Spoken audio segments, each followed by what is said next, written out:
what are some things that today's 2020 / prior consoles could do that could still be considered bespoke next level stuff, I assume, today?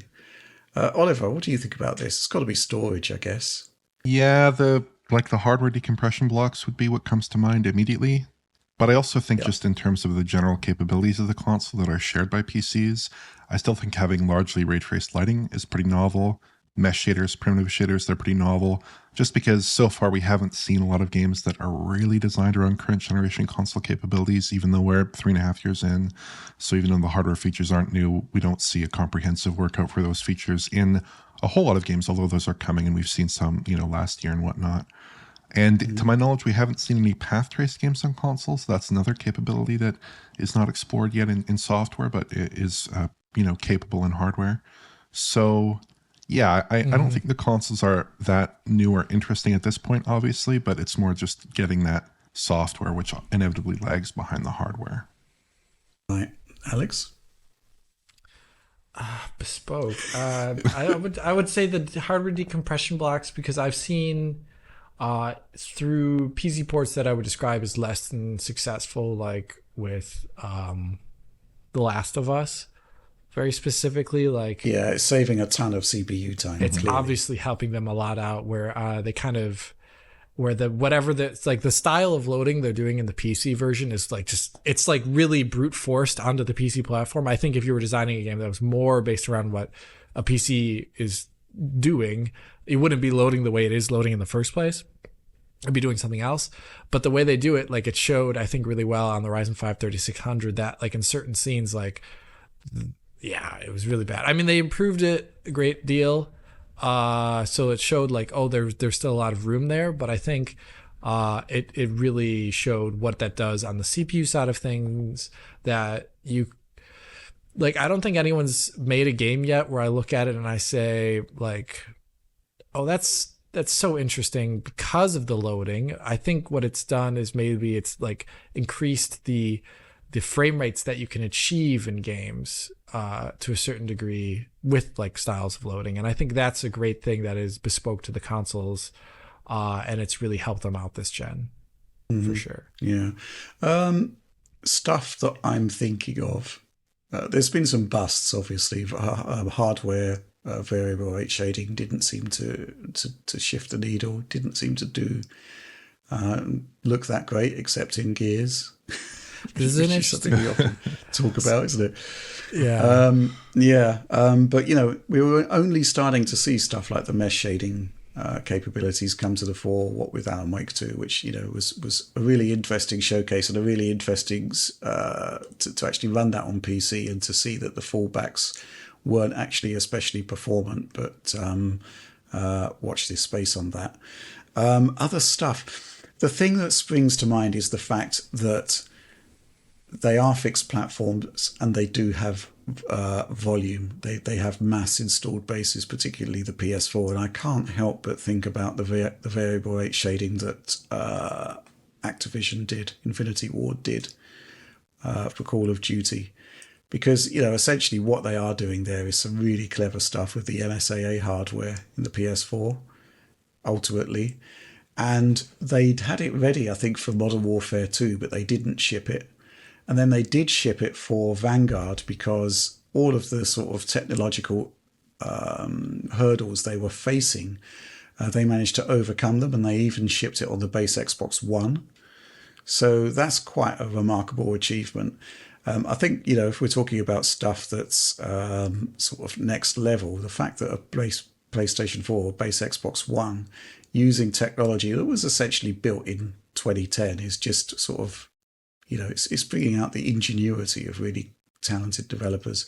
If we're looking at it more simplistically at the hardware side of things, this concept of using the SSD to bring in a huge amount of storage, while you're generating a huge amount of data from storage while you're generating the current frame before the next one comes along. That's a promise that I don't think we've actually seen fully exploited yet. Because, we've seen on PC that, Ratchet and Clank works without direct storage and stuff like that. Hardware decompression blocks, obviously, there have been a bit of a game changer, not just in terms of data throughput, but also in the footprint of the games that are installed onto your drive. Right. That sample of feedback stuff, Alex, never seemed to get anywhere when it actually seemed like a great idea. It does seem like a really great idea, but I think the issue with it, from what I keep reading, is that sampler feedback has a CPU overhead. Right. Because it's paging back to the CPU to say like, okay, is this right? And then I think that's why it hasn't seen much uptick. And it's also to a certain degree why, what was it called? Forgetting the name of this virtual texturing stuff that you could do. It was like DX 11.2. I forget what it's called. But that also barely saw in usage in the PC space. I think we've seen it in like Gears of War 4 and 5. I think Death Stranding utilizes it, which is why it's limited to DX12 class GPUs of a certain type. Like you can't run it on like an RX 2270, or is it the other way around? You can't run it on a RX. Well, it's not what it's called an RX, a Radeon 7850 or 7970, whatever. You can't run it on that because they don't support this. Gosh, what is that called? You in the comments right below. You know what I'm talking about.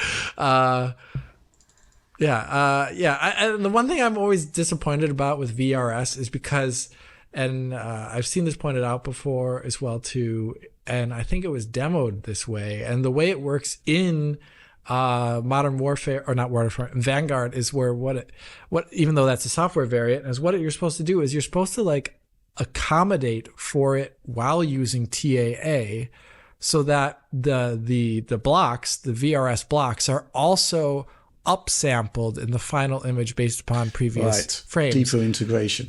Yeah, deeper integration. Maybe that means alternating the VRS per frame, like so that it is doing it, or just the jittering should be changing the VRS block instead of stabilizing it and making it look like a VRS block. It shouldn't look like a VRS block in a game that integrates it in a way that is deeper and interesting, I think. And I don't think any game does it other than maybe Vanguard, which is a totally software technique anyway. So I feel like there's a lot missing out there. Well. What?